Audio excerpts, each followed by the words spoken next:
CM Revanth రెడ్డిపై BRS working president KTR తీవ్ర స్థాయిలో విరుచుకుపడ్డారు. సర్పంచుల బిల్లులు వెంటనే చెల్లించాలని ప్రభుత్వాన్ని డిమాండ్ చేశారు. బిల్లుల కోసం సచివాలయాన్ని ముట్టడించిన సర్పంచులను అరెస్ట్ చేయడాన్ని ఖండించారు. బిల్లుల కోసం సచివాలయం ముందు సర్పంచులు కంటతడి పెట్టుకున్నారని గుర్తు చేశారు. గ్రామాల అభివృద్ధి కోసం నిబద్ధతతో పనిచేసిన సర్పంచులకు రేవంత్ ప్రభుత్వం ఇచ్చే గౌరవం ఇదేనా అని కేటీఆర్ ప్రశ్నించారు. రాష్ట్రంలో సర్పంచులకు బిల్లులు ఇవ్వరు, బడా కార్పొరేట్ సంస్థలు, కాంట్రాక్టర్లకు మాత్రం బిల్లులు ఇస్తారని తెలిపారు. వారి నుంచి కమిషన్లు తీసుకొని బిల్లులు ఇస్తున్నారని వివరించారు.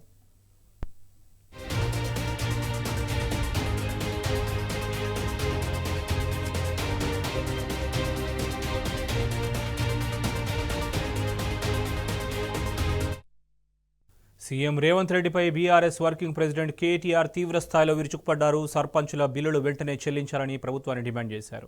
బిల్లుల కోసం సచివాలయాన్ని ముట్టడించిన సర్పంచులను అరెస్ట్ చేయడాన్ని ఖండించారు. బిల్లుల కోసం సచివాలయం ముందు సర్పంచులు కంటతడి పెట్టుకున్నారని గుర్తు చేశారు. గ్రామాల అభివృద్ధి కోసం నిబద్ధతతో పనిచేసిన సర్పంచులకు రేవంత్ ప్రభుత్వం ఇచ్చే గౌరవం ఇదేనా అని కేటీఆర్ ప్రశ్నించారు. రాష్ట్రంలో సర్పంచులకు బిల్లులు ఇవ్వరు, బడా కార్పొరేట్ సంస్థలు, కాంట్రాక్టర్లకు మాత్రం బిల్లులు ఇస్తారని తెలిపారు. వారి నుంచి కమిషన్లు తీసుకొని బిల్లులు ఇస్తున్నారని వివరించారు.